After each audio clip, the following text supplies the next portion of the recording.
Bos días a todos, amigos, dende o meu recuncho de Trevinca. Hoxe, a quenda deste espacio correspóndelle a unha poeta e escritora que posúe un extraordinario dominio da palabra, coa que me honro en compartir espazo no Grupo Cultural Nós, a xente do redor. Anxos de Souto, nesta ocasión, regálanos, no número 18 da nosa revista, unha seria reflexión feminista carente de calquera xeito de frivolidade que espero nos faga reflexionar a todos e todas sobre diste grave problema.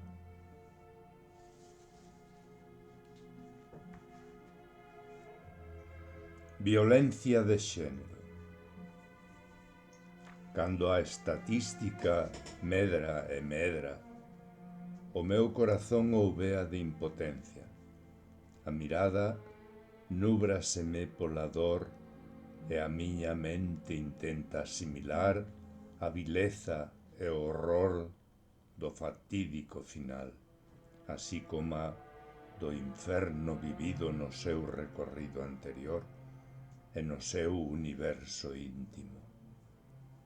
Falo das miñas iguais, das mulleres que pereceron no intento de facerse respectar polos seus dereitos e que na súa aposta víronse abocadas a un illamento social, humillacións, indefensións e temores constantes.